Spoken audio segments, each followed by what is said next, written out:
बिस्मिल्लाहिर्रहमानिर्रहीम, अस्सलामुअलैकुम and a very good morning. Good morning public में आपको खुशामदीद कहूँगी। मैं हूँ अरमला हसन। उम्मीद करते हैं आप बिल्कुल ठीक ठाक होंगे, मज़े में होंगे और आज आप छुट्टी इंजॉय कर रहे होंगे। जी आज वैसे अनएक्सपेक्टेड छुट्टी थी, एक्सपेक्टेड इन अ वे कि हमें पता था कि आज क्या है, बट ये नहीं पता था कि आज आम तातील का ऐलान हो जाएगा। 28 मई हम सबको याद है, पाकिस्तान की तारीख़ में एक ऐसा दिन है जो कौमी खुद मुख्तारी की बात की जाए, खुददारी की बात की जाए, दिफाई जो खुद इन्हिसारी है और नाकाबिले तस्खीर जो अज़्म है उसकी अलामत बन चुका है।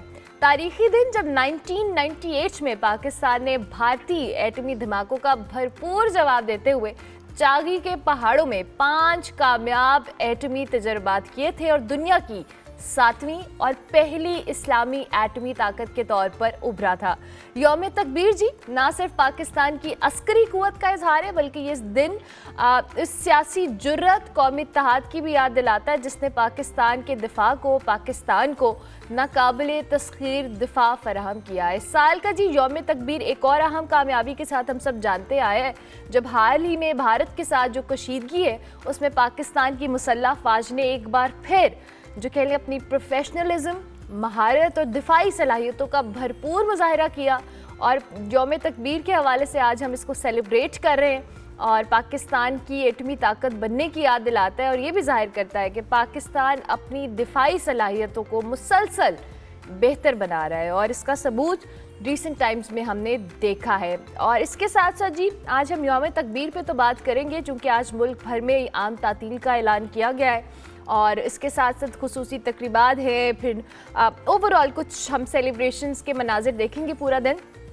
लेकिन साथ साथ हम कुछ सियासी सूरत हाल पे भी बात करेंगे। लेकिन आगाज़ में चूँकि अच्छी बात करें, मैं सियासी सूरत हाल में इसलिए बात नहीं करना चाहती कि हम अच्छी बात करें, तो हमारे साथ सीनियर सहाफ़ी और तजज़ियाकार पीजे मीर साहब मौजूद हैं, उनको खुश आमदीद कहेंगे। Thank you very much, good morning Mir साहब, बहुत शुक्रिया कि आपने वक्त दिया। 27 बरस मुकम्मल हो गए जी पाकिस्तान को एक एटमी ताकत बने हुए और डेफिनेटली हम सब के लिए बड़ा सेलिब्रेशन वाला दिन भी है। मैं चाहूँगी आप गुफ्तगू का आगाज़ कीजिएगा। ये जी बड़ा एक मैं समझता हूँ कि एक तारीख़ी दिन है और यहाँ क्रेडिट बड़े लोगों को जाता है।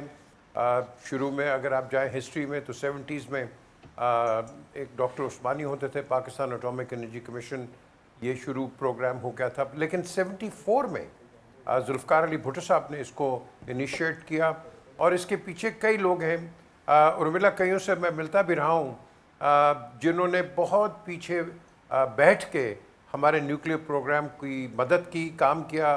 एक अब्दुल्ला भट्टी थे, फिर शेठ आबिद थे और उसके बाद ये सारे जब हमारे कंपोनेंट्स कंप्लीट होते हैं तो उसके बाद नवाज शरीफ साहब 28 मई 1998 को शगाई 1 शगाई 2 एक न्यूक्लियर एक्सप्लोजन करते हैं और इन पे इतना दबाव था, इनको टेलीफोन कॉल्स आ रही थी अमेरिका से कि जी नहीं करना नहीं करना, और इवेंचुअली इन्होंने किया और किसी दबाव के अंदर ये नहीं आए।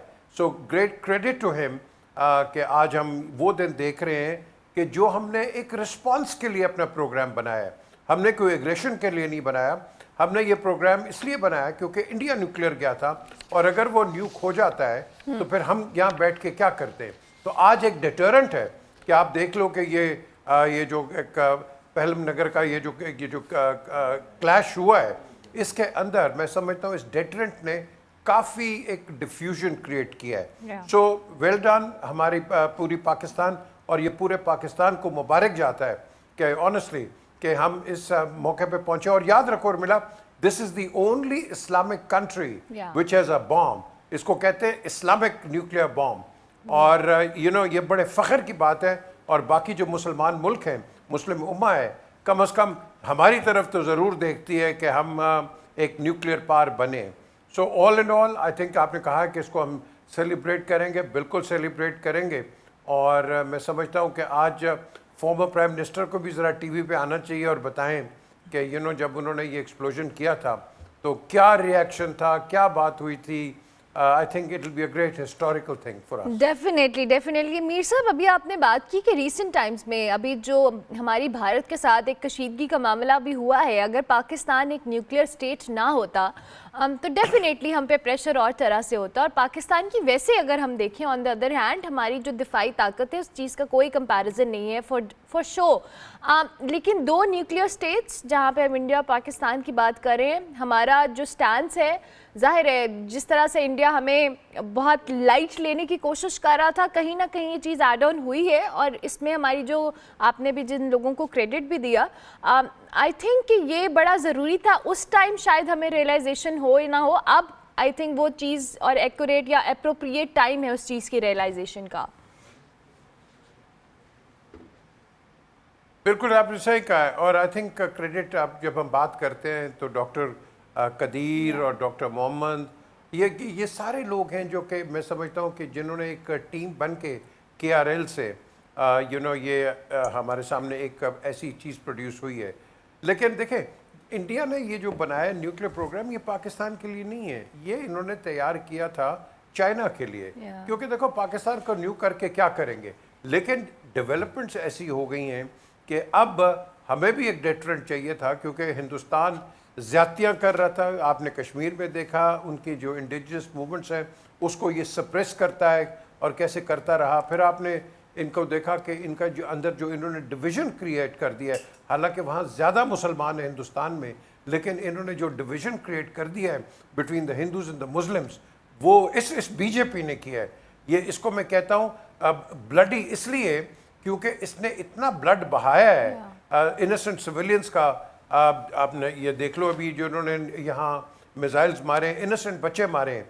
तो इनको मैं ये नहीं कहता हूँ भारतीय जनता पार्टी, ये है ब्लडी जाहिल पार्टी, और ये इसलिए है क्योंकि ये सिर्फ ब्लड स्पिल करने पे लगे हुए, इंसानियत इनके अंदर कहीं नहीं है।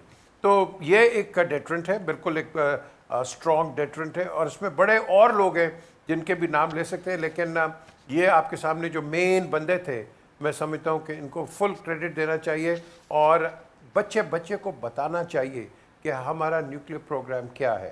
तो ये एक बड़ा ये फ़ख्र का दिन है, और मिला बहुत फ़ख्र का दिन है। हिंदुस्तान जो मर्ज़ी करता रहे, इंशाल्लाह आप देखेंगे कि पाकिस्तान जो है, हमें कोई वो नारे लगाने की ज़रूरत नहीं है, ना ही वो बड़के लगाने की ज़रूरत है। हम तैयार हैं, अल्लाह ना करे ऐसा कभी मौका आए, लेकिन हम तैयार हैं, अल्लाह ना करे। अमीर साहब, अब मैं आपकी इसी बात पे फिर मैं मुल्की सियासी सूरत हाल की तरफ भी आऊँगी। मोदी की जो तकरीर है जो गुजरात में उन्होंने की है खड़े होके, जिसमें उन्होंने कुछ ऐसी एग्रेशन वाली बातें की हैं जो कि इंटरनेशनल लॉज को भी अगेंस्ट हैं। का पाकिस्तानी नौजवानों को मुखातिब करना, गोली मारने की धमकी देना, ये वो चीज़ें हैं जो कि एक जंगी जुनून का शिकार या नफ्सियाती मरीज़ ही कह सकते हैं, उसकी निशानदेही अक्कासी करता है कि उनकी मेंटल स्टेट इस वक्त क्या है, और वो एंटी पाकिस्तान बयानियों को किस तरह से लोगों को प्रोवोक करके उसको स्ट्रॉन्ग करने की कोशिश कर रहे हैं। और मिला पाकिस्तान में, हिंदुस्तान में बड़े लोग चाय बनाते हैं और आगे निकलते हैं और सीखते हैं ज़िंदगी से। ये वो चाय वाला है कि जो जाहिल का जाहिल ही रहा है। आपने इसको 2002 में देख लिया कि इसने गुजरात में क्या किया था मुसलमानों के साथ। इसको क्या कहते हैं? इसे बुचर ऑफ गुजरात कहते हैं। और ये जो बुचर ऑफ गुजरात है, ये हिस्ट्री के अंदर उसी गंदे अल्फाजों से याद किया जाएगा जिस तरह हिटलर ने जो जेनोसाइड किया था जूस का। तो आज ये मुसलमानों का कर रहा है कोशिश, इंडिया के अंदर तो वैसे कर रहा है, और कश्मीर के अंदर तो कंसंट्रेट करके कर रहा है। सो ये जो मर्जी ये आप कह लो कि गलत ज़बान और ये गोली शोली कर दे, गोली इसको लगनी है, गोली और किसी को नहीं लगेगी। गोली ज़िंदगी का एक रूल है कि जो गलत है वो गलत है, जो ठीक है वो ठीक है। तो गोली इंशाल्लाह इसको इकोनॉमिक गोली लगेगी, इसको मॉरल गोली लगेगी, इसको इसकी जो आप कह लो इकॉनमी है दुनिया के अंदर जो हिंदुस्तान की है वो इसको लगी गई है। आप देख लो कि कितने बिलियंस ऑफ डॉलर्स के इनके जो जहाज़ गिरा दिए हैं, ये तो उसी से रिकवर कर रहा होगा, और इसको गालियाँ पड़ रही होंगी कि तुम्हें क्या ज़रूरत थी ऐसे एडवेंचर की। तो क्या बात है, 71 के अंदर 65 हुआ है, 71 हुआ है, तुमने पानी की तो कोई बात नहीं की, अब तुम पानी की बात कर रहे हो। 7 से 11 लाख इस आदमी ने फौज को बढ़ा दिया है। क्यों बढ़ाया है? तो 6 आदमी नहीं तुम पकड़ सकते यार, और तुम्हें ये जाफर एक्सप्रेस और बलूचिस्तान की एक इंफॉर्मेशन आ जाती है। I mean what hypocrisy. ये सब इनके खुद ऑर्केस्ट्रेट किया हुआ है। और मुंबई अटैक्स की जो बात करते हैं ये सब इन्होंने खुद करवाया था। और मैंने डेविड इलियास जो कि एक फ़लस्तीनी यहूदी है, इसका मैंने खुद इंटरव्यू किया है, जो कि पीटीवी पे भी चला है, हर जगह चला है। उसने बताया है कि ये सब हिंदुस्तान ने किया है ऑन फोरेंसिक एविडेंस, और ये मानते ही नहीं है। आप किताब पढ़ लें, बिट्रेयल ऑफ इंडिया, ये सब हिंदुस्तान का है, ये इसकी गवर्नमेंट का है। हिंदुस्तान में अच्छे लोग हैं, हम उनको तनकीद नहीं करते, लेकिन ये जो भेड़ बकरियां इनके पीछे चल रही हैं, इनमें अकल आनी चाहिए कि ये आपको मरवाने के चक्कर में ये जो बीजेपी है, तो इसलिए इनका साथ मत देना। और पर्टिकुलरली ये जो बिहार के इलेक्शंस में ऐसे बुचर का मत देना, क्योंकि ये आपका भी बुचर करेगा ये।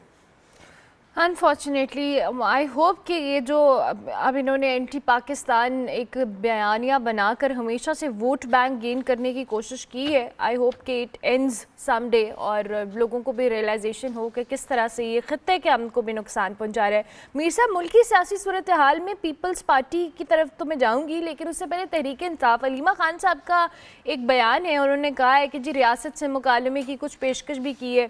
सो अभी जो पॉलिटिकल सिनेरियो में पीटीआई की या तहरीक इंसाफ की जो अभी सिचुएशन नज़र आ रही है, आपको लगता है कि अब थोड़ा बैकफुट पे गए हैं ये लोग? क्योंकि जो बातचीत के हवाले से बार बार बात हो रही है, मफामत की कोशिश हो रही है, और ये ज़रूरी है। टेलीविज़न के अंदर उर्मिला 5 सेकंड या 10 सेकंड का एक डिलेयर होता है, इनके अंदर 1.5 साल का डिलेयर है। और भाई तुम पहले कर लेते, पूरे मुल्क को आपने एक हॉस्टेज रखा हुआ है, आप बात करो यार। क्या क्या क्या ये कोई दुश्मन है? ये जितने भी लोग आप इकट्ठे हैं टेलीविजन के ऊपर, आपके इनके बंदे और गवर्नमेंट के बंदे ऐसे लड़ते हैं आके कि जानी दुश्मन है, बाहर निकलते हैं टीवी से, हाथ गले मिलते हैं, हाथ मिलाते हैं और चले जाते हैं। ये ड्रामे बंद करो यार, पाकिस्तान को एक बनाओ। ये क्या बात है? अब अगर बात हो रही है, आगे लेके बढ़ो। हमें यहाँ कौमी यकजहती दिखानी चाहिए और दिखानी पड़ेगी। ये बहुत हो गया है कि एक दूसरे की हमने, वो कहते हैं ना, टांगे खींची हैं सियासी तौर के ऊपर। अब वो वक्त नहीं रहा। अब ये वक्त आ गया है कि आप ऑपोजिशन करें, दबा के ऑपोजिशन करें, तनकीद करें, लेकिन वो तनकीद करें जो बराए तामीर है, कि ये गवर्नमेंट भी सीखे, आप कल हुकूमत में आते हैं, आपके पल्ले भी कुछ पड़े। देखो ना, अगर आप इस वैसे लगे हुए हो एक तनकीद के पीछे, उस पर किसी का फ़ायदा कोई नहीं है। हमें इश्यूज पे बात करनी है, हमें उन चीज़ों पे बात करनी है जो कि एक आम आदमी का जिससे फ़ायदा हो। महंगाई पे बात करो, ये बच्चों की एजुकेशन पे बात करो, एनवायरनमेंट पे बात करो, पानी आपके पास नहीं है, साफ़ पानी की बात करो। ये बड़े इश्यूज हैं जिसके ऊपर हमें, मैं समझता हूँ कि मिल के सबको कॉन्सेंट्रेट करना है। उस दिन उर्मिला मैं पेशावर गया, मैं शर्मिंदा हो गया कि इतना साफ शहर एक वक्त में और इतना गंदा शहर, और फिर ये कहते हैं कि हमने बड़ी तरक्की की है। क्या तरक्की की है आपने? आप जाके पेशावर देखें कितना गंद रोडों पे है। और लाहौर आए, ये जो चीफ मिनिस्टर है आज पंजाब की, इसने जो काम किया है इसको जाके देखो। I agree. तो आप कोशिश तो करो यार, कोशिश तो करो। पंजाब के अंदर डेफिनेटली हम किसी और जगह भी चले जाएं, इवन सिंध चले जाएं, कराची या इन जगहों पे या किसी भी और जगह पे जाएं, हमें रियलाइजेशन होती है कि हम कितने साफ़ सुथरे शहर में रह रहे हैं, हमारा जो इंफ्रास्ट्रक्चर पॉइंट ऑफ व्यू से। सो डेफिनेटली ये तो क्रेडिट है जो उसको देना ज़रूरी है। अच्छा मीर साहब, ये जो पीपल्स पार्टी की सूबा बचाओ तहरीक है, जो खैबर पख्तूनख्वा की अभी हम जिक्र भी कर रहे थे, ये बड़ा इम्पॉर्टेंट है, और लेकिन इसमें जो अवामी इन्वॉल्वमेंट है वो कहीं ना कहीं कुछ हौसला अफजा नहीं है और ख़तरनाक हद तक चीज़ें आई हैं। आप समझते हैं कि जो लाठी चार्ज है, शेलिंग है, ये सारे मामलात हैं, कहीं ना कहीं आगे फर्दर ये चीज़ अगर ट्रिगर हुई तो नुकसान होगा? देखिए, लाठी चार्ज की ज़रूरत कहीं नहीं है, कोई भी हो। हमने ये लाठी चार्ज जब ये गवर्नमेंट आउट ऑफ पावर थी, ऑपोजिशन था, इन पे देखा, फिर उससे पहले भी हमने लाठी चार्जेस देखे, टीयर गैस, शेलिंग, ये वो। यार इससे बात नहीं होती है। ऑपोजिशन का काम अपोज करना है, लेकिन उसको एक दायरे के अंदर अपोज करना है जिसमें तोड़ा तोड़ी ना हो, जिसमें आपके जो नेशनल एसेट्स हैं इनको इनको इनको आप ख़राब ना करें, ये ऑपोजिशन होती है। ये तो नहीं ऑपोजिशन का काम है जो मर्जी ऑपोजिशन हो कि रोड पे आए, खंबे तोड़ दो, बत्तियां तोड़ दो, दुकानें तोड़ दो, और बर्बादी लेके आओ। आपने इसलिए आना है रोड के ऊपर, या आपने हुकूमत के ख़िलाफ़ एक ऐसा एहतजाज करना है कि जिसमें आपने कहना है कि प्लीज़ हमारी बात सुनो क्योंकि ये आप ठीक नहीं कर रहे। ये होता है एहतजाज। और एहतजाज मैं समझता हूँ सबसे अच्छी जो जगह एहतजाज की वो असेंबली है। असेंबली के अंदर यही सारे लोग, करोड़ों लोगों के जो मेंबर्स होते हैं, ये रिप्रेजेंट करते हैं। तो आप इनकी बात सुनो, एक अच्छी हेल्थी डिबेट वहाँ करो। रोड्स पे आओगे, आप सप्रेस करने की कोशिश करोगे। इसके अंदर मैंने पहले देखा है कई दफ़ा कि शरपसंद अनासर और पर्टिकुलरली हिंदुस्तान जो है ये अपना रोल प्ले करता है। इसको तो मौका चाहिए, ऐसे जलसे चाहिए, जुलूस चाहिए जिसके अंदर आके ये एक इंसर्जेंसी क्रिएट करे, जो कि हमने कराची में भी देखा है और हम हर जगह ये देख रहे हैं। सो ऐसी चीज़ों को ना गवर्नमेंट को इतनी सख्ती दिखानी चाहिए, ना अपोजिशन को इतनी एग्रेशन दिखानी चाहिए कि हम एक पॉइंट ऑफ नो रिटर्न पे आएँ। मीर साहब, आपने कहा कि ये सख्ती वाला मामला तो अपनी जगह, लेकिन इस मौजूदा सिनेरियो के अंदर जो कि अभी हमने रीसेंट टाइम में देखा है कि इस कॉन्फ्लिक्ट ने जहां पूरी कौम को एक किया है, अफवाज हमारे साथ जिस तरह से अवाम ने उनका सपोर्ट शो किया है, एवरीथिंग, इवन पॉलिटिकल पार्टीज़ भी, अब सब आपस में, हमने किसी की जानिब चंद एक लोगों को छोड़ के कोई ऐसी स्टेटमेंट, कोई ऐसा जेस्चर नहीं देखा। इस सूरत हाल में जब हम इंटरनेशनली एक बड़ा स्ट्रॉन्ग मैसेज दे रहे हैं कि we are united as a nation, but at the same time ये जो इंटरनल पॉलिटिकल इश्यूज़ हैं ये कहीं ना कहीं उस तासुर को भी मतलब ख़राब कर सकते हैं आइंदा आने वाले दिनों में, क्योंकि जब तक हम अपने इंटरनल मैटर्स को सॉर्ट आउट नहीं करेंगे हम इंटरनेशनली इम्पैक्ट कैसे देंगे। और अभी जो हमने दिया है इसको at least for a long time रहना चाहिए। और मिला, पहले एक चीज़ तो मैं क्लैरिफाई कर दूं कि यहाँ पाकिस्तान में हर पॉलिटिकल पार्टी ने फ़ौज को क्रिटिसाइज़ किया है। आप जो मर्ज़ी फ़ौज को करते रहें, फ़ौज वही है जो कि पहली गोली आपके लिए खाने के लिए तैयार है। ये वही हैं, ये मर्द मोमिन, खुदा की कसम, जो कि खड़े हो जाते हैं डिस्पाइट ऑल क्रिटिसिज्म। बड़ी देखी है मैंने तनकीद, लेकिन याद रखना कि मुश्किल वक्त के ऊपर हमेशा फ़ौज ही आपके काम आएगी और कोई नहीं आएगा। ये कई सियासतदान हैं, ये तो फिर वो कि अमेरिका की और लंदन की और यूरोप की टिकटें लेने के लिए तैयार हो जाते हैं, तो ये उनका नहीं है। उनका काम वही है, वो खड़े रहेंगे तो आप भी खड़े हैं। तो ये एक मिथ है कि जी फ़ौज हमारी परमानेंट है, फ़ौज पक्की है, फ़ौज को आप कुछ ना कहें। हाँ, ये जो बात है कि अगर आप सपोर्ट दिखा देते हैं तो एक मॉरल, एक अच्छा एक मैसेज जाता है, क्योंकि फ़ौज एक पॉलिटिकल पार्टी की नहीं है, बाय द वे, ये पूरे पाकिस्तान की फ़ौज है, हर सियासी जमात की फ़ौज है। और इसको अगर सारे मिल के अगर सहराते हैं तो यार एक जवान का भी दिल ऊपर जाता है। लेकिन यहाँ बदकिस्मती से वो कहते हैं ना, एक हेडलॉक हुए में, इन हेडलॉक को अनलॉक करना है और इंशाल्लाह आप देखोगे कि इसकी चाबी भी बन रही है। चाबी बन रही, ठीक हो गया। Thank you very much Mir साहब, बहुत शुक्रिया। सीनियर सहाफ़ी तज्जियाकार पीजे मीर साहब हमारे साथ मौजूद थे जी, मौजूदा सियासी सूरत हाल के ऊपर अपना तज्जिया दे रहे थे। आज हम यौम तकबीर को सेलिब्रेट कर रहे हैं, इस हवाले से भी उन्होंने बात की। ब्रेक लेंगे, ब्रेक के बाद वापस आएंगे।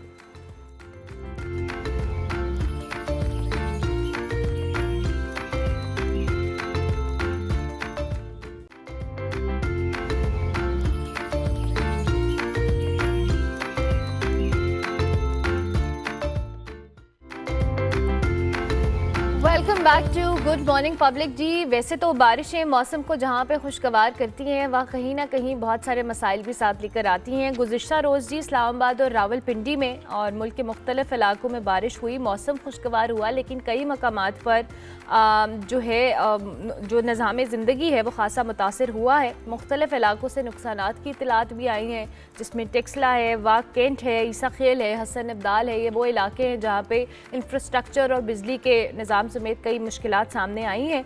और इसके साथ साथ जी कराक्रम हाईवे भी बंद हुई है। बिटाबाद और गलियात के सियाहती मकामात पे जो बारिशें हुई हैं, इस हवाले से कल क्या बारिश के बाद इस्लामाबाद और रावलपिंडी में हुआ, आपको ये रिपोर्ट दिखाते हैं।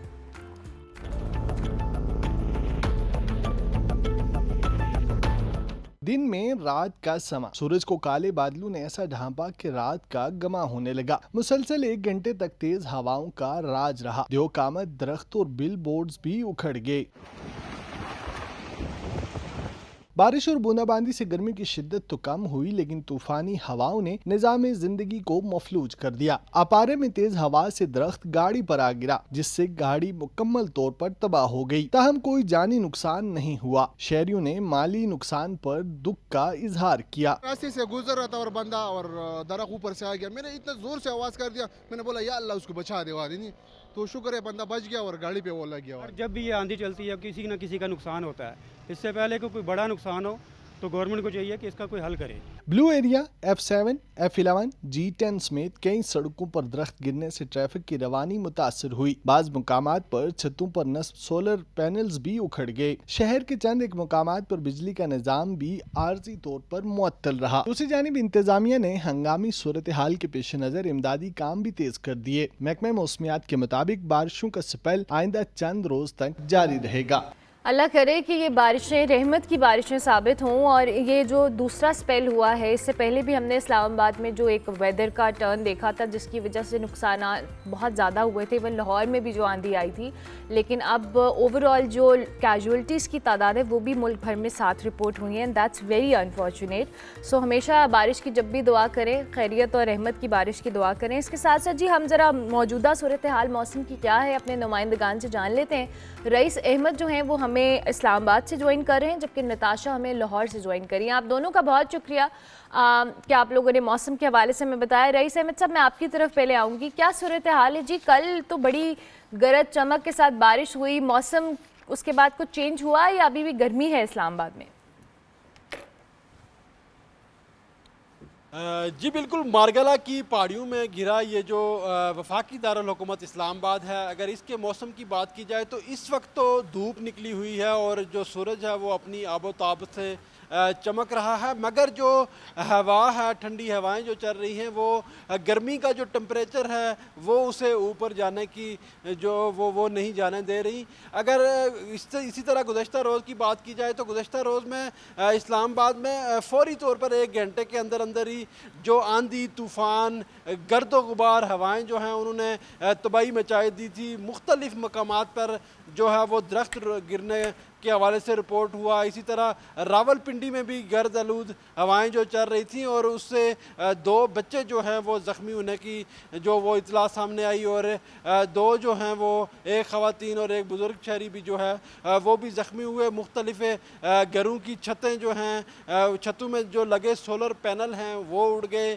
और इसी तरह जो इस्लामाबाद में के अपारा मार्केट के करीब जो है सरकारी क्वार्टर्स हैं, वहाँ पर एक दरख्त गिरने से जो गाड़ी है वो मुकम्मल तौर पर तबाह हो गई थी। इसी तरह बिजली का पोल जो है वो गिर गया था। मगर आज के मौसम में जो दर्जा हरारत इस वक्त जो रिकॉर्ड किया जा रहा है वो इस्लामाबाद में 30 डिग्री सेंटीग्रेड रिकॉर्ड किया जा रहा है, जो रात के वक्त 25 डिग्री सेंटीग्रेड पर मौजूद था। और रात जो है वो इंतहाई ठंडी जो है वो आज वफाकी दारुल हुकूमत इस्लामाबाद में थी।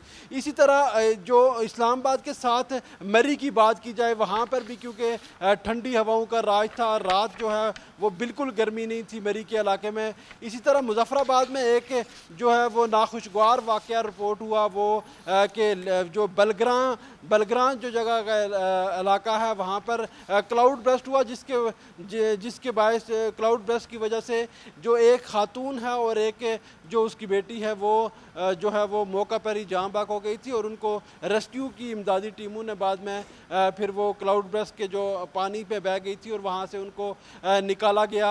इसी तरह जो मुख्तलिफ मकामात पर इस्लामाबाद और दीगर इलाकों में भी जो रावलपिंडी में 2 जो ज़ख्मी हैं वो रिपोर्ट हुए। इस्लामाबाद में मुआज़ाना तौर पर कोई ज़ख्मी तो नहीं हुआ, लेकिन दरख्त मुख्तलिफ गिरे हैं। मुख्तलिफ जो सड़कें हैं उन पर जो वफाकी दारुल हुकूमत का प्रेस क्लब है, नेशनल प्रेस क्लब इस्लामाबाद, वहाँ पर का जो बड़ा बिल बोर्ड है वो गिरा गिरा, लेकिन उसके बायस भी कोई वहाँ ठीक पर है। जख्मी या किसी नुकसान का वो रिपोर्ट नहीं हुआ जी। ठीक है, रईस साहब हमारे साथ ही मौजूद रहिएगा। नताशा भी लाहौर से में ज्वाइन कर। नताशा, लाहौर में तो बहुत गर्मी है और इस्लामाबाद में भी अगर 30 टेम्परेचर है तो कोई बारिश चूँकि हुई है इसके बावजूद इतना ज़्यादा कोई वो नहीं है। लाहौर में बताएं कि कोई आइंदा आने वाले दिनों में कोई एक्सपेक्टेड है कि जी बारिश होगी और क्या कोई स्पेल है, इस हवाले से क्या अपडेट्स हैं आपके पास? अरपला, लाहौर का मौसम शदीद गर्म है चूँकि हवा भी चल रही है, लेकिन ठंडी हवाएं चलती हैं और सूरज की जो तपिश है उसका एहसास नहीं किया जाता। लेकिन जैसे ही ये हवाएं बंद होती हैं तो सूरज इस कदर गर्मी बरसा रहा होता है, आग बरसा रहा होता है कि सूरज में खड़े होना भी मुहाल हो जाता है। और एक सबसे बड़ी बात मैं आपको ये बताती हूँ, ये जो सारा वेदर का चेंज आ रहा है, क्लाइमेट चेंज आ रहा है, अगर हम कहें तो बिल्कुल गलत नहीं होगा। और ये क्लाइमेट चेंज तकरीबन 7 से 8 साल के बाद आता है और ये आंधियाँ और तूफान और ये जो बारिशें हो रही हैं, हालांकि इन दिनों में नॉर्मली नहीं देखी जाती हैं, लेकिन जैसे ही क्लाइमेट चेंज होता है 7 से 8 साल के बाद, तो ये तमाम जो सिचुएशन है, मौसम की सूरत हाल है, ये बदलती हुई हमें दिखाई देती है और आंधियाँ और तूफान तभी आता है क्योंकि अब 7 से 8 साल के बाद दोबारा से क्लाइमेट चेंज हो रहा है। तो इसी वजह से ये तमाम जो सिचुएशन बन रही है, ये जो आंधी और तूफान आ रहे हैं, ये इसी की एक वजह भी बताई जा रही है। दूसरी जानिब अगर हम मौसम की सिचुएशन की बात करें तो मौसम बेहतर भी रहेगा और नहीं भी रहेगा, चूँकि दोपहर के वक्त में जो आज सूरज आग बरसाएगा उसका पारा तकरीबन 40 सेंटीग्रेड होगा और जो कम से कम दर्जा हरारत आज रिकॉर्ड किया गया है वो 30 सेंटीग्रेड है। और इसके साथ साथ हवा जो है वो तकरीबन 5 से 6 किलोमीटर फी घंटे के रफ्तार से चल रही है। और दूसरी जानिब PDMA की जानिब से गुज़श्ता रोज़ अलर्ट भी जारी किया गया था कि बारिशों का जो एक नया स्पेल है, और अगर हम इसको प्री मानसून की बारिशें कहें तो गलत नहीं होगा, तो ये बारिशें 31 मई तक जारी रहने वाली हैं पंजाब के बेशतर इलाकों में, बड़े इलाकों में। पिछले हफ्ते में हम लोगों ने हीट वेव का सामना किया और अब हमें जो सामना करना पड़ेगा वो आंधियों और तूफान का सामना करना पड़ेगा। और आपकी वाली बात बिल्कुल ठीक है कि अगर बारिश और तेज़ हवाएं चलती हैं तो ये किसी नाखुशगवार वाक़े का सबब ना बने, बल्कि शहरियों के लिए अच्छा ही सबब बने। और इसके साथ साथ आपको ये भी बताते जाएं कि PDMA की जानिब से एक और अलर्ट और एक नोटिफिकेशन भी जारी किया गया, चूँकि सोलर पैनल्स का जो एक रुझान है वो बहुत ज़्यादा बढ़ता जा रहा है और छतों पर उनको लगाया जा रहा है, ऊंची बिल्डिंग्स पे लगाया जा रहा है। तो ऐसे में PDMA की जानिब से एक नोटिफिकेशन जारी किया गया जिसमें ये कहा गया कि एक प्रॉपर तरीके से सोलर पैनल्स की जो इंस्टॉलेशंस है वो की जाएंगी और उसके अलावा आप लोग सोलर पैनल की इंस्टॉलेशंस नहीं कर सकते हैं। ठीक है Natasha, thank you very much, बहुत शुक्रिया। रईस आपका भी बहुत शुक्रिया कि आप लोग मौसम के हवाले से हमें अपडेट कर रहे थे। मुझे ब्रेक लेनी है, ब्रेक के बाद वापस आएंगे।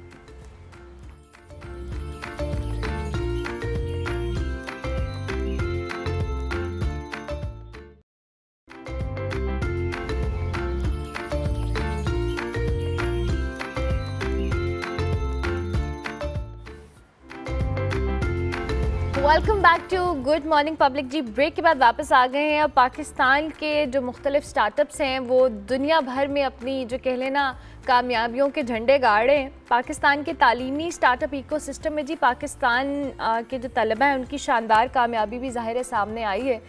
इस वक्त हमारे साथ एक ऐसी शख्सियत मौजूद हैं जिन्होंने एडवर्सिटी जिनकी कंपनी है उसने बैंकॉक में बिजनेस चैलेंज 2025 के आलमी फाइनल्स में रसाई हासिल करके पाकिस्तान के अंदर भी और डेफिनेटली एक हिस्ट्री क्रिएट की है। ये एजाज़ जी 86 यूनिवर्सिटीज़ और 16 ममालिक के दरमियान जो सख्त मुकाबला हुआ उसके बाद ये एजाज़ हासिल किया गया है, जहाँ एडवर्सिटी टॉप 4 ग्लोबल फाइनलिस्ट में शामिल हुई है।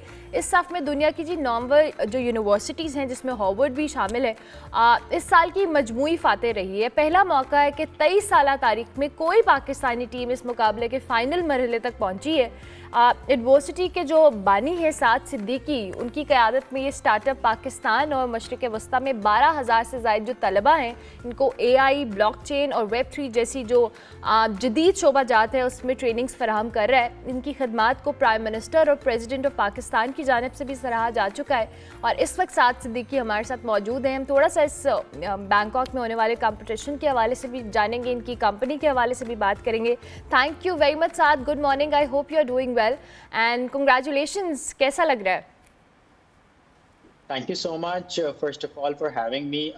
It is a wonderful journey जो हमारी बैंकॉक बिजनेस चैलेंज में रही एंड ऑब्वियसली पाकिस्तान को रिप्रेजेंट करना हमेशा से इज़ एन ऑनर एंड बहुत अच्छा लग रहा है दैट्स अमेजिंग। अच्छा साथ, tell us about your startup, थोड़ा सा हमें एक बैकग्राउंड दें, ओवरव्यू दें, और फिर जो ये बैंकॉक में कंपटीशन हुआ इसके हवाले से भी बताएं। क्या ये हर साल होता है? And it's a history created कि पाकिस्तान की कोई 23 साल के बाद कोई यूनिवर्सिटी या स्टार्टअप इस हवाले से फाइनलिस्ट में आया है। So tell us about that as well. बिल्कुल, सबसे पहले मैं आपको एडवर्सिटी का बताता हूँ। एडवर्सिटी एक टेक्नोलॉजी लर्निंग प्लेटफॉर्म है। हम लोग बड़ा सिंपल सा काम करते हैं। आपको पता है कि आईटी जो है वो फ्लरिश कर रही है, AI, blockchain, internet of things flourish कर रहा है। बट जैसे जैसे ये फ्लरिश कर रहा है उसी तरह से टैलेंट शॉर्टेज दुनिया में देखने को मिल रही है। कंपनीज के पास एम्प्लॉयज़ नहीं है काम करने के लिए, डेवलपर्स नहीं है, प्रोग्रामर्स नहीं है। दूसरी तरफ जब हम पाकिस्तान को देखते हैं या सऊदी अरेबिया, इमर्जिंग मार्केट्स को देखते हैं, तो यहाँ पर अनएम्प्लॉयमेंट बहुत ज़्यादा बढ़ती जा रही है क्योंकि हम रेलिवेंट स्किल्स के ऊपर काम नहीं कर रहे। तो हम बड़ा सिंपल से काम करते हैं। वी गो टू कंपनीज, हम उनसे पूछते हैं कि उनको किन टेक्नोलॉजीज़ के अंदर लोग चाहिए, किन टेक्नोलॉजीज़ के अंदर एम्प्लॉय चाहिए। उन टेक्नोलॉजीज़ के ऊपर हम पाकिस्तानी यूथ और सऊदी अरेबिया की यूथ को ट्रेन करते हैं, and then we just connect those students with the companies.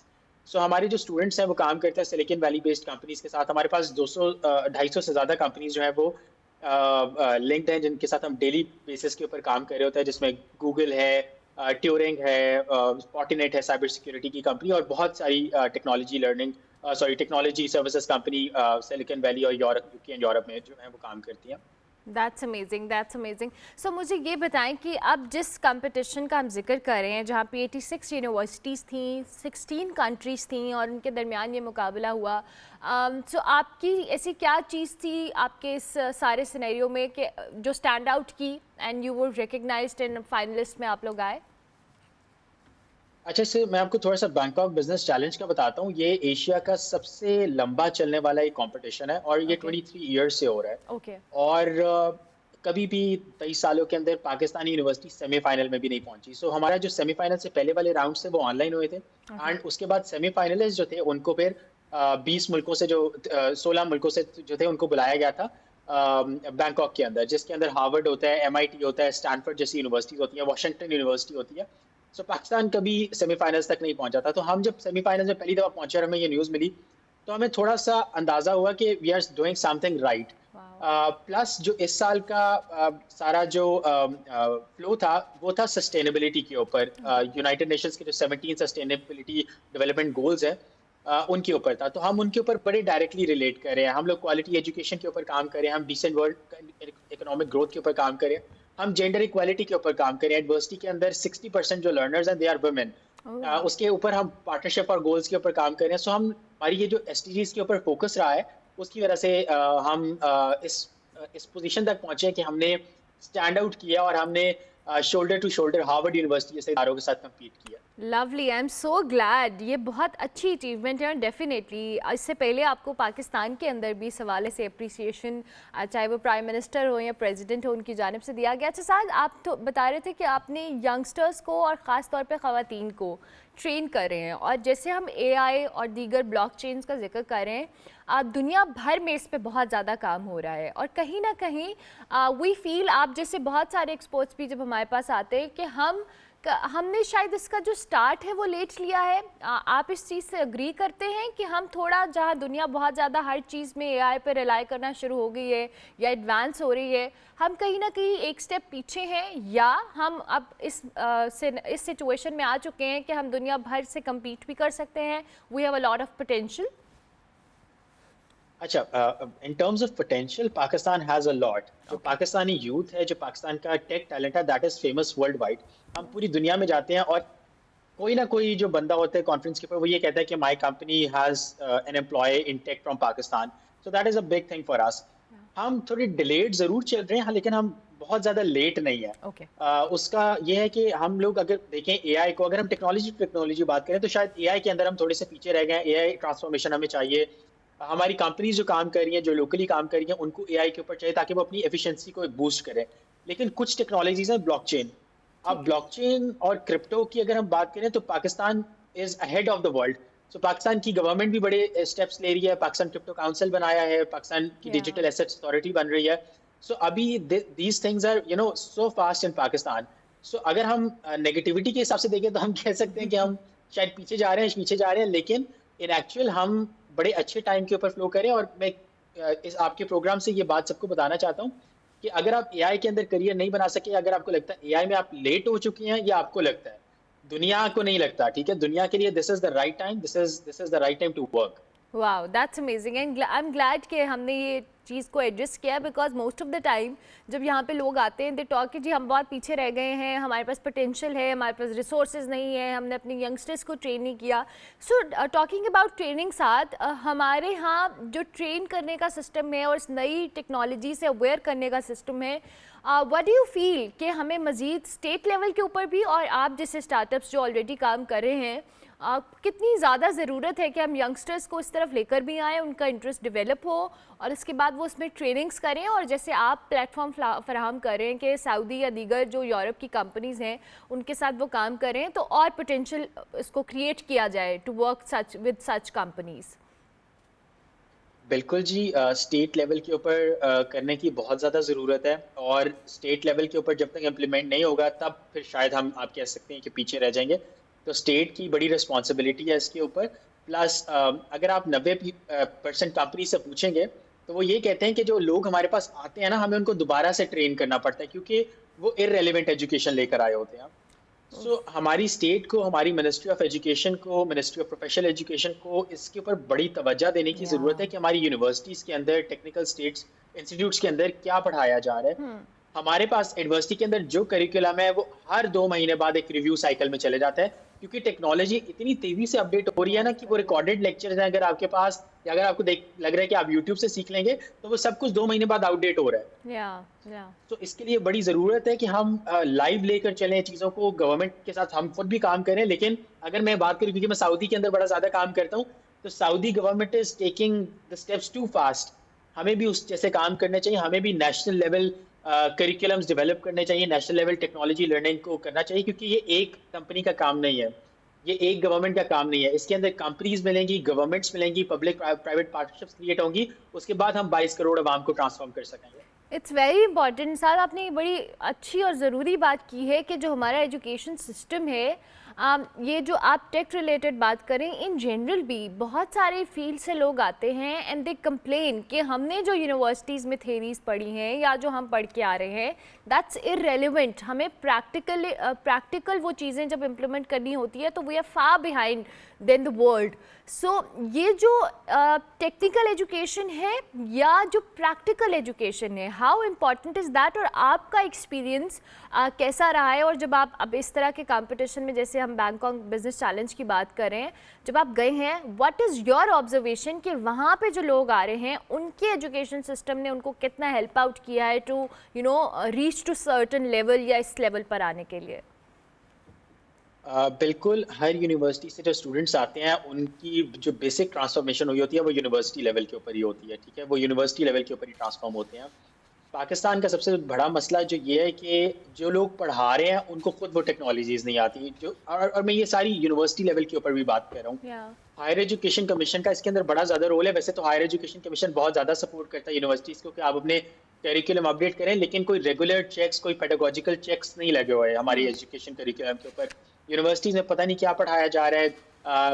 और स्पेशली मैं आपकी इस बात के ऊपर आना चाहता हूँ, टेक्निकल एजुकेशन और प्रैक्टिकल एजुकेशन ये सेम चीज़ें हैं। अगर हम इसको सेपरेट लेकर चलेंगे तो वी आर मिस्टेकन। पूरी दुनिया के अंदर जितनी भी टेक्निकल एजुकेशन है, दैट जिसने भी वो लर्न करना होता है, that develops through a practical approach. Absolutely. तो अगर हम इन दोनों चीज़ों को डिफरेंट लेकर चलेंगे तो ये बड़ा हम मिस्टेकन है और हमें इसके ऊपर करेक्ट करने की ज़रूरत है। और इसके अंदर गवर्नमेंट और मिनिस्ट्रीज़ की बड़ी ज़्यादा सपोर्ट चाहिए कि वो रेगुलर चेक्स करें कि यूनिवर्सिटीज़ के अंदर क्या पढ़ाया जा रहा है। That's very important. Thank you very much Saad, बहुत बहुत शुक्रिया। इन द एंड अगर आप कुछ कहना चाहते हैं तो प्लेटफॉर्म इज़ ऑल योर्स। मैं ये कहना चाहता हूँ कि just hustle. There are two P's in life. First P stands for passion. Second P stands for persistence. Passion रखें, persistence रखें, and start looking for opportunities. कोई आपकी प्लेट के अंदर आपको स्पून फीडिंग नहीं करेगा, कोई आपकी प्लेट के ऊपर आके अपॉर्चुनिटीज नहीं रखेगा। You have to hustle that. हमने भी अपॉर्चुनिटी खुद ढूंढी, then we approached our university कि यार this competition is happening. The podcast actually helped us. And this is how it works. So always look for opportunities, hustle करें and make this big. छोटी चीज़ों के ऊपर ना रखा करें, बड़ी सोच रखें। The future is all yours. इंशाल्लाह। Thank you very much, it's was lovely talking to you. और आप जैसे लोगों की पाकिस्तान को बड़ी ज़रूरत है। You guys are doing a great job and thank you very much once again कि आप लोगों ने अपने साथ वक्त दिया। साद सिद्दीकी हमारे साथ मौजूद थे जी, अपने इस प्लेटफॉर्म के हवाले से, अपने इस वेंचर के हवाले से भी बता रहे थे, और साथ साथ जो बैंकॉक में इन्होंने बिजनेस चैलेंज 2025 का जो आलमी मुकाबला है उसके फाइनल्स में पाकिस्तानी टीम पहुंची है 23 सालों में। It's a big achievement. उनसे हम बात कर रहे थे। ब्रेक लेंगे, ब्रेक की बात वापस आएंगे।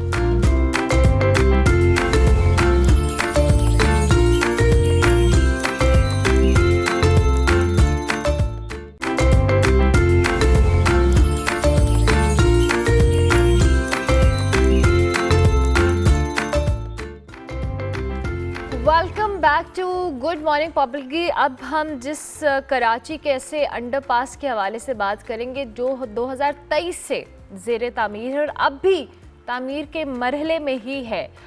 करीमाबाद चौरंगी कराची के मसरूफ़ तरीन इलाकों में शामिल होता है, जहाँ अंडरपास का मंसूबा शदीद जो कह लें ताख़ीर इसका शिकार है, जो शहरियों के लिए रोज़ाना किसी न किसी बुनियाद पर अजियत और मुश्किलात का बाइस बन रहा है। ये मंसूबा जी अप्रैल 2023 में शुरू हुआ था और इसे अप्रैल 2025 में मुकम्मल होना था, लेकिन सुस्त रवि कह लें, फंड्स की कमी कह लें, टेक्निकल इश्यूज़ कह लें, सिर्फ 35% काम मुकम्मल हुआ है। और इब्तिदा में जी इस मंसूबे की जो लागत थी 1 अरब 35 करोड़ रुपए मुकर्रर की थी, जो अब बढ़कर तकरीबन 4 अरब रुपए तक जा पहुंची है, यानी लागत में 3 गुना इजाफा हो चुका है। सिंध हुकूमत ने हाल ही में इस हवाले से इस मंसूबे के लिए अगर बात की जाए तो 1 अरब के फौरी फ़ंड्स जारी किए हैं, जबकि बकिया रकम की जो मंजूरी है उसके लिए नज़र सानी तखमीना महकमा बल्दियात को भेज दिया गया है। अगर तमाम फ़ंड्स बर वक्त जारी हो जाएंगे तो मंसूबा अगस्त 2025 तक मुकम्मल किया जा सकता है, लेकिन अगर नहीं होते तो 2026 तक भी ये मंसूबा लटक सकता है। मंसूबे की जो नज़रसानी के तखमीने के तहत कुछ बदली गई है क्योंकि ये जैसा प्रोलॉन्ग हो गया है। अब देखते हैं जी, और इस हवाले से हम ज़रा बात करेंगे। आज हमारे नुमाइंदे हमें बताएंगे थोड़ी सी डिटेल्स जो मैंने आपके साथ शेयर किए। तलहा मखदूम हमारे साथ मौजूद हैं और MQM पाकिस्तान से हमारे साथ ताहा अहमद खान साहब मौजूद होंगे, उनको खुश आमदीद कहेंगे।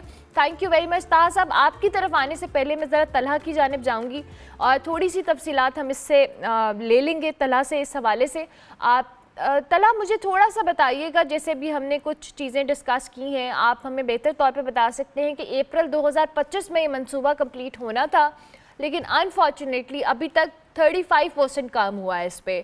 तो ज़ाहिर है एक मसरूफ़ इलाका है, शहरियों को भी मुश्किलात होंगी और फिर ज़ाहिर है जिन टैक्स के पैसों से ये बनता है वो उसमें भी इजाफा हुआ है।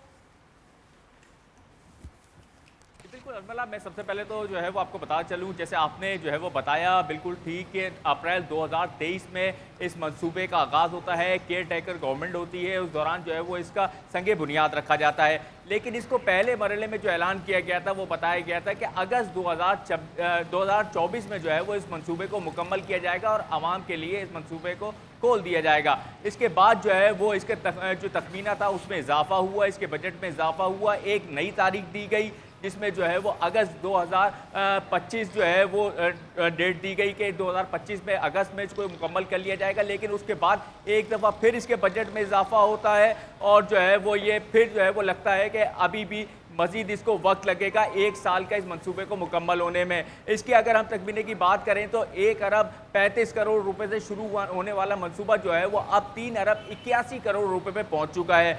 अगर हम बात करें कि ये तखमीना क्यों बढ़ रहा है, इसका बजट क्यों बढ़ रहा है, तो इसमें जो है वो पहले मरहले में तो बताया गया कि जी जो बिल्डिंग मटेरियल है, जो कंस्ट्रक्शन मटेरियल है, सरिया है, सीमेंट है या कंक्रीट है या दीगर लेबर वगैरह की जो लागत है उसमें इजाफा हुआ है। लेकिन हम महंगाई की शरह की बात करें तो महंगाई की शरह जो है वो 38% से नीचे आ चुकी है। 2023 में जो शरह थी वो जो है वो 38% थी, लेकिन अब महंगाई की शरह भी नीचे आ चुकी है। लेकिन उसके बावजूद इसकी जो तखमीना है उसमें इजाफा हो रहा है, कमी नहीं हुई। लेकिन इसका जो कॉन्ट्रैक्टर है वो एक अलग मौक़िफ़ इख्तियार किया हुआ है। वो बताता है कि इसके जो बजट में इजाफे की वजह है वो ये है कि इसके दरमियान में जो है मंसूबे के दरमियान एक पानी की लाइन आ रही है। अगर मेरे कैमरामैन जुबैर अगर आपको दिखा सके कि ये वो जो है वो 48 इंच की एक पानी की लाइन है जो कि इस मंसूबे के बीच में आई है, जो कि वाटर पंप से लियाकताबाद ग्रेविटी पर जाती है। इसको जो है वो रीरूट करना जो है वो कॉन्ट्रैक्टर का कहना है कि मुमकिन नहीं है। इस वजह से इसकी जो अंडरपास की डेप्थ है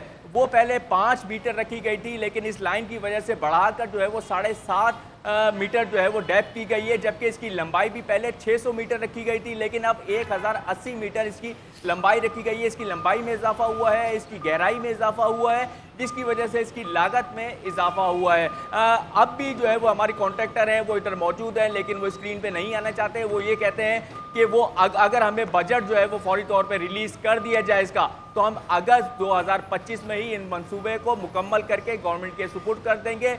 लेकिन अगर बजट जो है वो नहीं फराहम किया जाता है, तो क्या कहते हैं ये फराहम नहीं किया जाता है, तो इसको जो है वो अगस्त 2026 में भी मुकम्मल करना मुश्किल है। ठीक है, अगर आपकी इजाजत हो तो कॉन्ट्रैक्टर हमारे साथ मौजूद है, उनसे भी हम बात कर सकें। ठीक है, जी आप बात कराएं तलहा। हजरत, आप इसके कॉन्ट्रैक्टर हैं, क्या वजह है कि ये देर से देर मजीद जो है वो वक्त लग रहा है इसके मुकम्मल होने में? सर जी, ये इंशाल्लाह हमने तो पूरी ये छोटे ईद के बाद हमने, आप देख रहे हो कि 24 घंटे हमने काम शुरू करवा दिया। अब दुश्वारियाँ ये है कि देखो आपके सामने पाइपलाइन आ रहा है, गैस लाइन आ रहा है, सीवरेज लाइन आ रहा है, और इंतज़ामिया को लेटर लिख करके जो है ना वो हमसे जो इधर उधर कर रहे हैं ना। तो आपको पैसे मिल गए, बजट मिल गया है? बजट अभी तक 1 रुपया नहीं मिला। 1 रुपया अगर बजट मिल गया तो हमारे ओनर साहब ने ये साफ क्लियर कट बता दिया कि ये 30 अगस्त तक जो है ना मैं कंप्लीट कर लूँगा। अगर ये बजट नहीं मिलता तो फिर हम मजबूर हैं, हम तो करते रहे, अभी भी करते रहे। ये अभी आपके मुताबिक कितना फीसद काम हुआ इस पे? इसमें इंशाल्लाह इस पे 80-90% हुआ है, बस थोड़ा सा टुकड़ा बाकी है, इंशाल्लाह वो भी निकाल देंगे।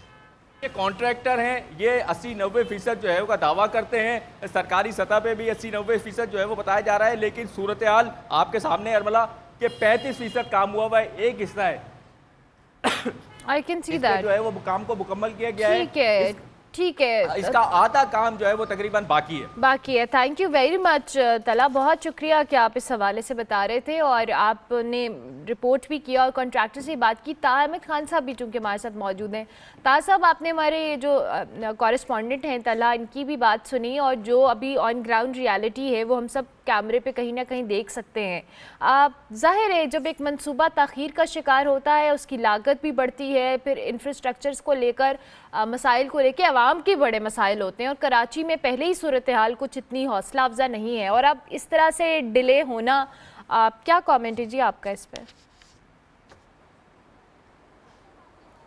बिस्मिल्लाहिर्रहमानिर्रहीम। देखिए, मैंने आपके कॉरेस्पॉन्डेंट की भी बात सुनी और हमारा तो रोज़ाना का गुज़र वहाँ से होता है, प्लस ये कि हम रोज़ाना अपने वोटर्स के, अपने अवाम के दरमियान रहते हैं, तो हम तो उनके मसाइल से बाकायदा आगाही हमारी रोज़ाना की बुनियाद पे होती है। हम इसी शहर में रहते हैं। जहाँ तक रही बात ये हसन स्क्वायर वाले अंडरपास की, तो जिस तरह कॉन्ट्रैक्टर ने बताया कि फ़ंड्स नहीं दिए जा रहे हैं, और मैं तो इसमें समझता हूँ कि कॉम्पिटेंस का मसला है और नीयतों का मसला है।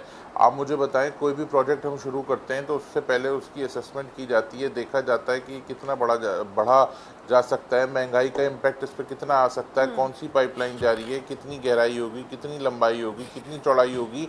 ये एडहॉक बेसिस पे थोड़ी काम होता है कि जब खोद दो फिर उसके बाद पता चलेगा क्या होगा, और इसका डायरेक्ट इम्पैक्ट जो है वो आवाम पे आ रहा है। अच्छा, ये एक प्रोजेक्ट नहीं है। इसी तरह से अगर आप बात करें तो K4 कितने एस्टिमेशन पे शुरू हुआ था, कितनी कॉस्ट पे शुरू हुआ था, आज कई गुना उसकी कॉस्ट बढ़ चुकी है। आप अगर रेड लाइन मंसूबे की बात करें तो पहले जो है वो पूरा हसन स्क्वायर का रोड बना दिया जाता है और अच्छे खासे पैसे लगा के उसके ऊपर, उसके बाद दोबारा उसको खोद दिया जाता है और कोई अल्टरनेट रूट नहीं दिया जा रहा, आवाम को कोई सहूलत नहीं दी जा रही। ये बड़ी बदकिस्मती है इस शहर की कि 70% रेवेन्यू ये पूरे मुल्क को देता है, 97% रेवेन्यू ये सूबा सिंध को देता है, उसके बावजूद इसको बुरी तरह से निगलेक्ट किया जा रहा है। किसी मंसूबे को इस शहर में सीरियसली नहीं लिया जा रहा। इस शहर में जो बुनियादी ज़रूरियात हैं उससे लोगों को महरूम रखा जा रहा है। पीने का पानी घरों में आता नहीं है, सीवरेज का पानी घरों से जाता नहीं नहीं है, लाइट जो इलेक्ट्रिक सप्लाई है उसमें बड़ी डिसरप्शन है, गैस की सप्लाई ठीक नहीं है, रोडों का निज़ाम ठीक नहीं है, लॉ एंड ऑर्डर का निज़ाम ठीक नहीं है। आप देखें कल रात का ही एक वाक़या है कि गटर में गिरने से एक मासूम जान जो है वो ज़ाय हो गई। इस तरह से दीगर वाक़यात हैं, मुतअद्दिद वाक़यात हैं, ये कोई एक वाक़या नहीं है, ये रोज़ाना की बुनियाद पे इस शहर में कुत्ते के काटने की वैक्सीन ना होने की वजह से लोग मर रहे हैं, गटर में गिरने की वजह से लोग मर रहे हैं, गन पॉइंट पे लोगों को लूट के स्नैचिंग करके स्ट्रीट क्राइम के ज़रिए मारा जा रहा है, डंपर और टैंकर जो है वो बेलगाम होकर घूम रहे हैं, ऑफ टाइमिंग्स में जो उनके टाइमिंग्स नहीं है उसमें आके मारा जा रहा है। जो उससे बेचारे बच जाते हैं, किसी तरह से पढ़ाई करने पहुँच जाते हैं, तो उनको इंटर में उनके नंबर कम कर दिए जाते हैं, दूसरे शहरों के नंबर बढ़ा दिए जाते हैं और डेलिबरेटली इस शहर के बच्चों के नंबरों को कम किया जाता है। इस पर पूरी रिपोर्ट मौजूद है, सरोज लोधी साहब ने वो रिपोर्ट बनाई है, 250 पेजेस की रिपोर्ट है। आप अगर वो पढ़ें तो आपको पता चलेगा कि इंटर बोर्ड का निज़ाम किस तरीके से चल रहा है। यतीम खाने ऐसे नहीं चलते जिस तरह से सिंध हुकूमत जो है वो ये सूबा चला रही है। उसके बाद MD कैट का निज़ाम आपके सामने, उसके बाद नौकरियों का निज़ाम आपके सामने, माशी इस्तेसाल किया जा रहा है, बच्चों को बेरोज़गार किया जा रहा है, जिस तरह से रोज़ाना की बुनियाद पे इस शहर में लाशें गिर रही हैं। ये सिंध हुकूमत का फेलियर है। 17 साल से इनके पास हुकूमत मौजूद है, बिला शिरकत गैर ये लोग हुकूमत कर रहे हैं, अनइंटरप्टेड गवर्नमेंट इनके पास है, वज़ीर वो बल्दियात इनके हैं, वज़ीर होम मिनिस्टर इनके हैं। उसके बावजूद जो है लॉ एंड ऑर्डर का निज़ाम आपके सामने, बल्दियाती मामलात जो हैं वो आपके सामने। सिंध बिल्डिंग कंट्रोल अथॉरिटी अगर आप जिस डिपार्टमेंट का नाम लें उसमें जाके अगर आप किसी मुर्दा खाने की भी परमिशन लेना तो उसकी भी रिश्वत देनी पड़ती है। अच्छा ताज़ मैं माजरत के साथ मैं आपको इंटरप्ट कर रही हूँ, ठीक है ताज़ साहब आपकी बात बिल्कुल समझ में और ये मसाइल हैं, हम इस पे बिल्कुल डिनाई नहीं कर रहे हैं, लेकिन अब जाहिर है जब एक सूबा या एक सिस्टम चल रहा है तो उसमें अपोजिशन का रोल बड़ा प्रोडक्टिव होता है और प्रोडक्टिव होना भी चाहिए ताकि कारकर्दगी बेहतर हो हुकूमतों की और वो एक प्रेशर बिल्ड हो। इस वक्त सिंध या कराची की जहाँ हम बात करें, जो अभी रिसेंट आपने इतनी डिटेल में हमें बताया है, as a opposition what do you think कि क्या रोल आप लोग अदा कर सकते हैं या कर रहे हैं? बिकॉज अगर प्रेशर बिल्ड नहीं हो रहा तो फिर हुकूमतें काम नहीं करती हैं। वी ऑल नो कि ऑपोजिशन का एक role is equally important in a system.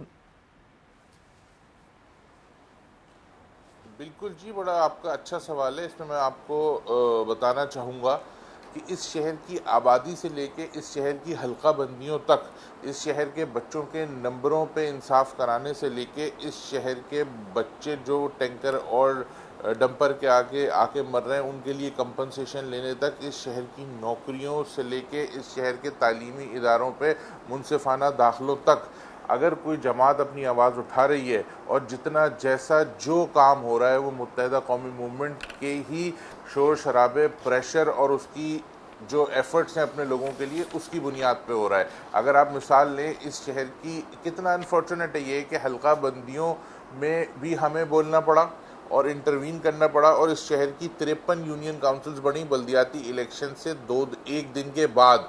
वो नोटिफिकेशन सिंध गवर्नमेंट का मौजूद है जिसमें उन्होंने 53 यूनियन काउंसिल्स बनाई बल्दियाती इलेक्शन के एक दिन के बाद, जिसकी बुनियाद पे MQM ने इलेक्शन से दस्तबरदारी का ऐलान किया था कि हम उस वक्त तक इलेक्शन में नहीं जाएंगे जब तक ये यूनियन काउंसिल्स नहीं बढ़ेंगी। 53 यूनियन काउंसिल्स की अगर आबादी निकालें, उसमें से वोटर्स को निकालें तो एक छोटा शहर बनता है।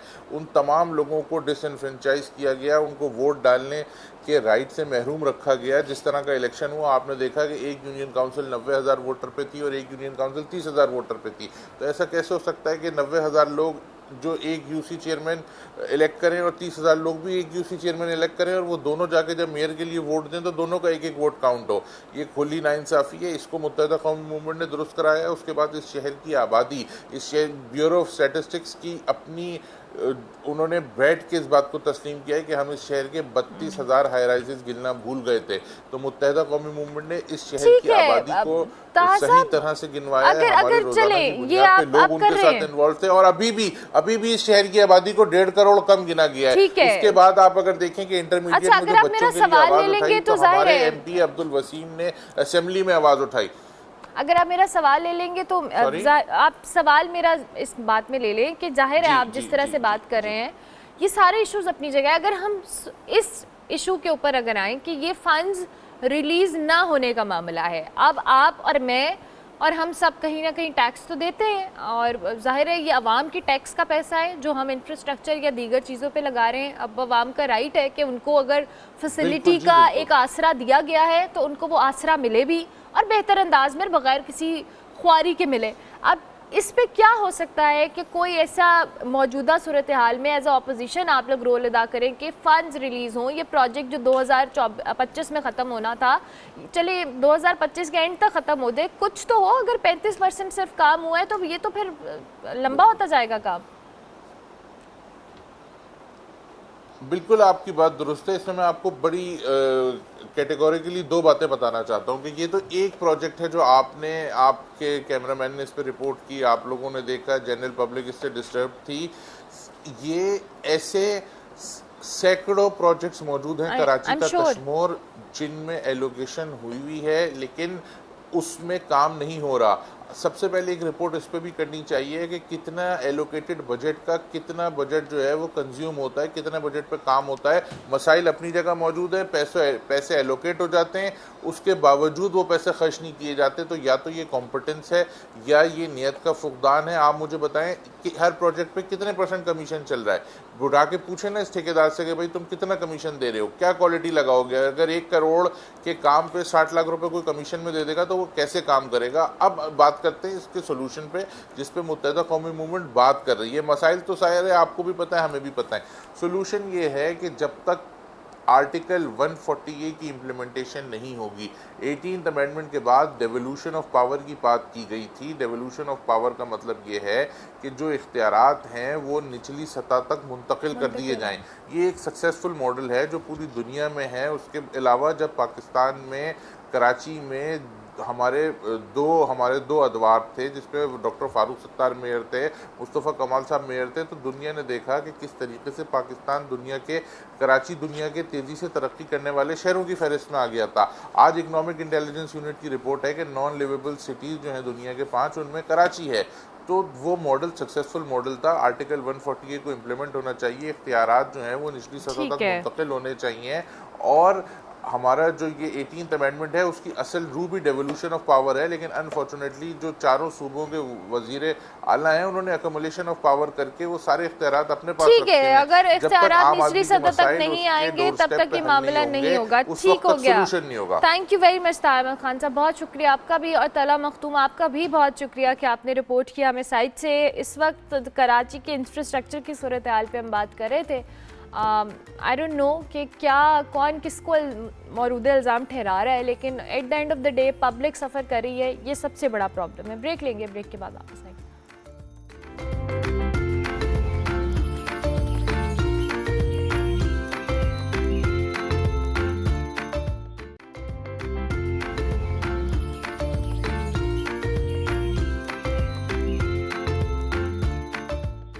Welcome back to good morning public. जी आप क्रिकेट की बात करेंगे। PSL का फाइनल लाहौर कलंदर्स जीत गया, और अभी तक जो फाइनल है या PSL है उसकी धूम ख़त्म नहीं हुई। अब एक और क्रिकेट फेस्टिवल का आगाज़ होने जा रहा है। आपको पता है बांग्लादेश के साथ हमारी 3 T20 मैचेस की जो सीरीज़ है उसका आगाज़ होने वाला है, और बल्कि आज होने जा रहा है कद्दाफ़ी स्टेडियम लाहौर में। और इस ट्रॉफ़ी की जो बाकायदा रुनुमाई तकरीब हुई, इसमें पाकिस्तान की जो टीम के कैप्टन है सलमान अली आगा और बांग्लादेशी कैप्टन ने शिरकत की, सीधी से कंवल जी। पाकिस्तान क्रिकेट बोर्ड ने टीम मैनेजमेंट और कोचिंग स्टाफ में भी कुछ अहम तब्दीलियाँ की हैं, जिसमें जो बॉलिंग कोच हैं और नए टीम मैनेजर हैं उनकी तकर्री शामिल है।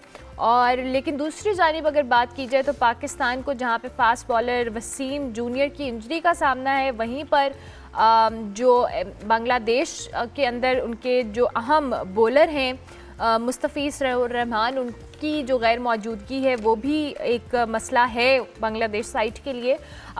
इसके साथ साथ जी खालिद अहमद बांग्लादेश स्क्वाड में शामिल हुए हैं, और अब्बास आफरीदी को वसीम जूनियर की जगह टीम में जगह दी गई है। सीरीज़ के तमाम मैच लाहौर में खेले जाएंगे, कद्दाफ़ी स्टेडियम में। इस हवाले से तज्जिया ले लेते हैं। हमारे साथ सैयद हैदर साहब मौजूद हैं, उनको हम खुशामदीद कहते हैं। अस्सलाम वालेकुम हैदर साहब, good morning and thank you very much कि आपने हमें ज्वाइन किया।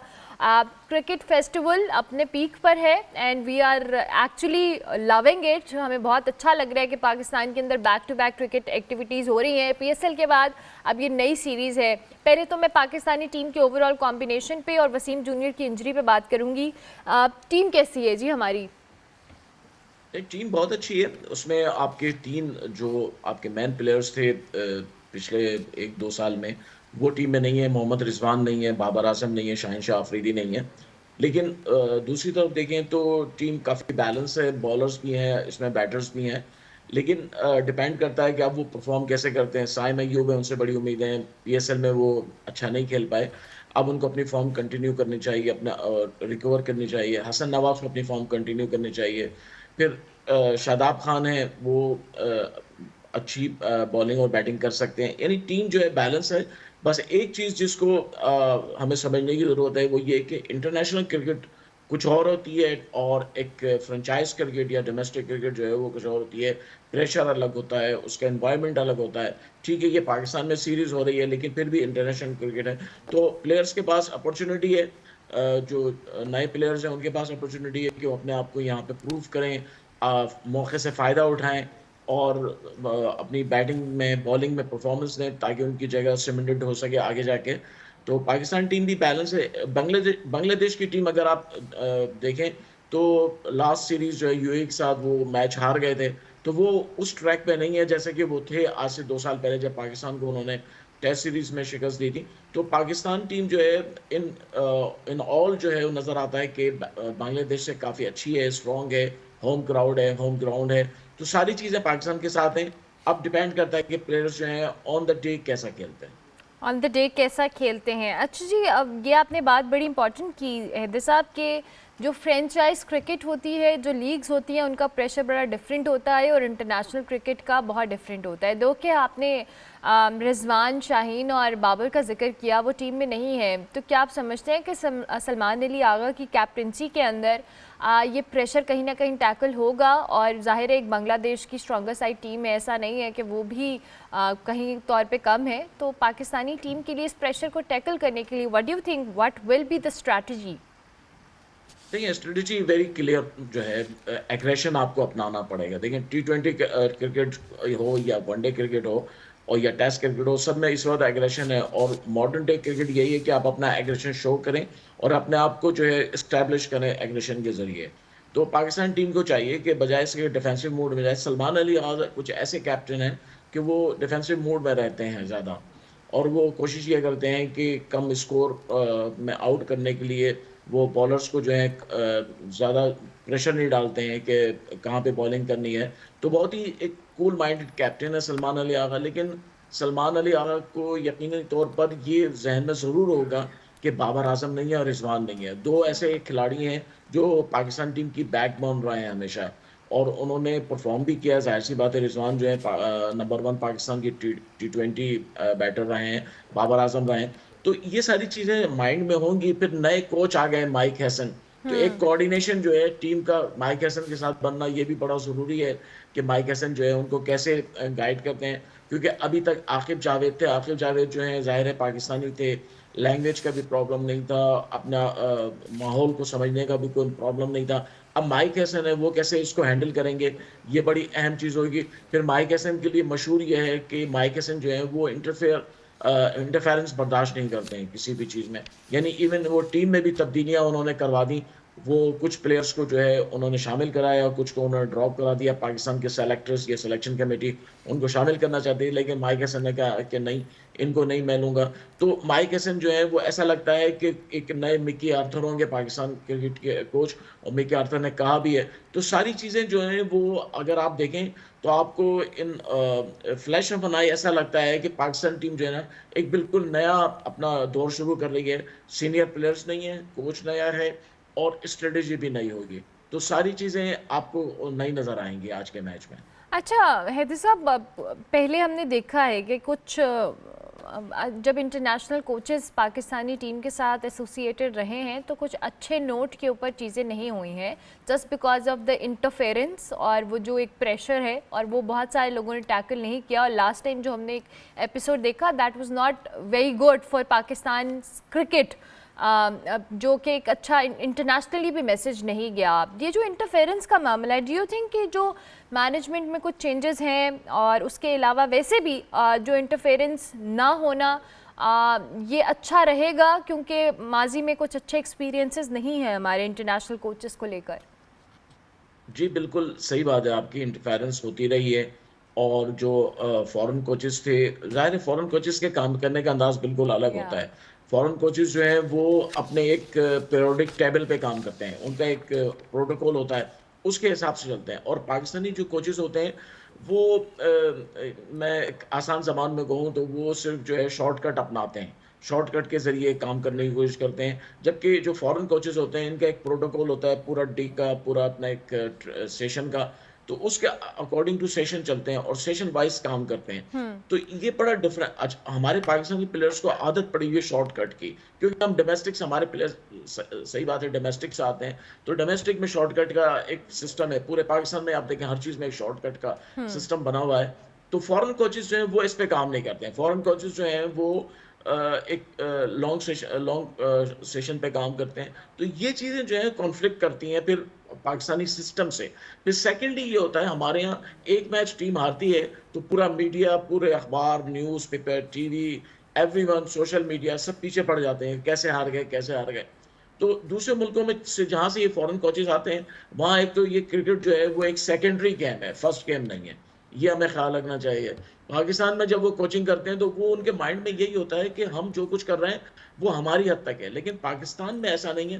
पाकिस्तान में क्रिकेट जब खेली जाती है तो उसके एक नेशनल कॉज समझा जाता है, नेशनल यानी अगर आप एक मैच भी हार जाते हैं तो ऐसा लगता है कि आप कोई बहुत बड़ी जंग हार गए। तो ये सारी चीजें जो है उनको फॉरेन कोचेस के साथ जो है मैच नहीं करती हैं। तो मुझे अभी भी डाउटफुल हूँ कि माइक हैसन जो है 2 साल पूरे कर पाएंगे या नहीं कर पाएंगे।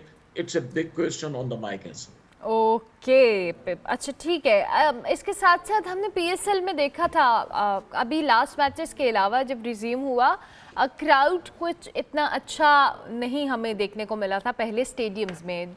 वेदर कंडीशंस भी एक मैटर करती हैं और वो आपने भी एक बात की थी कि ऑलरेडी चूँकि हमारी इंटरनेशनल टीम इतना ज़्यादा अच्छा परफॉर्म नहीं करी तो people are sort of disappointed. Do you think कि ये बांग्लादेश के साथ जो सीरीज़ है पब्लिक रिस्पांस देगी, क्योंकि अब पीएसएल बड़ा रिज्यूम हुआ था? आई एम नॉट श्योर, नहीं बिल्कुल मुझे कोई होप नहीं है कि पब्लिक को ऐसा अच्छा रिस्पांस देगी, क्योंकि एक तो बहुत ज़्यादा क्रिकेट हो चुकी है। बहुत ज़्यादा क्रिकेट होने के बाद जब एक सीरीज़ आती है तो उसमें पब्लिक का रिएक्शन जो है बड़ा लाइट सा होता है। सेकेंडली ये है कि टीम परफॉर्म भी अच्छा नहीं कर रही है तो लोग भी जो है बददिल हो चुके हैं पाकिस्तान टीम से।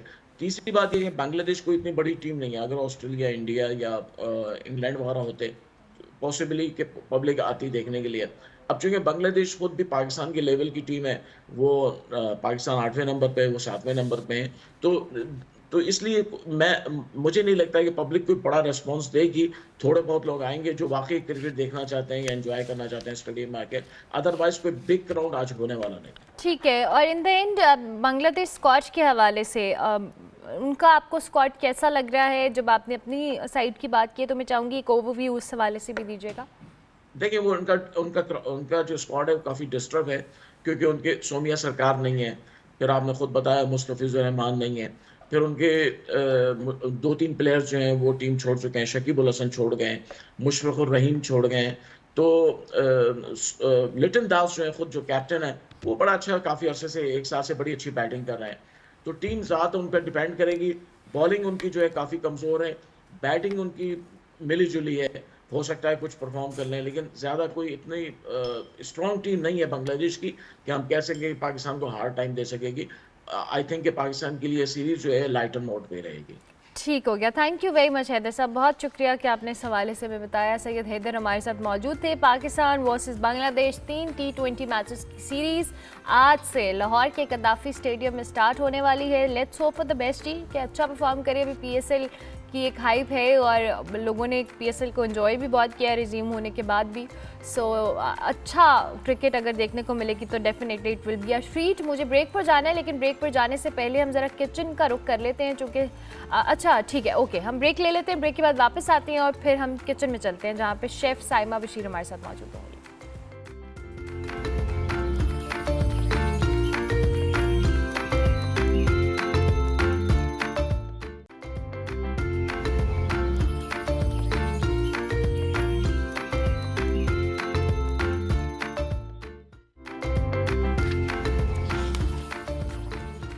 Welcome back to good morning public जी। प्रोग्राम का आखिरी हिस्सा है और आपने किचन में हमारा शॉट देख लिया है। साइमा बशीर साहिबा हमारे साथ मौजूद हैं। अस्सलाम वालेकुम। वालेकुम सलाम। कैसी हैं आप? मैं ठीक, अल्लाह का शुक्र, थैंक यू।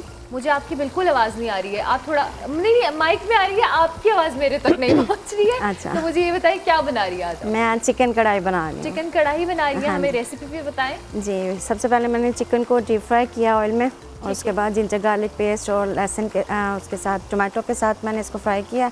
अब इसमें स्पाइसेस ऐड करूँगी एंड पे फिर इसकी सर्विंग हो जाएगी। तो स्पाइसेस कौन कौन से ऐड करिए? स्पाइसेस में मैंने रेड चिली पाउडर है, टर्मेरिक है, सॉल्ट है, ब्लैक पेपर, ज़ीरा है, धनिया वगैरह। अच्छा, बहुत सारे लोग कहते हैं कि जी जो कढ़ाई होती है उसका जो फ्लेवर या उसकी जो कोई ऐसी टेक्निक होनी चाहिए। समटाइम्स लोगों का जो चिकन है वो उस तरह से फर्म नहीं रहता, टूट जाता है कढ़ाई में। तो ऐसी कोई शेफ़ वाली टिप हमें बताएं। वो ये हो जाता है कि आप उसको ओवर कुक कर देते हैं और उसमें कुछ टेक्निक्स होती हैं जिनको हमने फॉलो करना होता है। जैसे कि यही है कि आप उसको ओवर कुक नहीं करें तो वो नहीं होगा, हाँ जी, फर्म रहेगा। और इसको आपने बहुत ज़्यादा स्पाइसी रखा है? नहीं, माइल्ड फ्लेवर माइल्ड फ्लेवर में रखा है। चलिए, अब ये कितनी देर लगेगी इसको? बस थोड़ी देर में हो जाएगा। हो जाएगा। चलिए, आप इसको साथ साथ हमें बता दें, ज़रा शॉर्ट दिखा दें जी।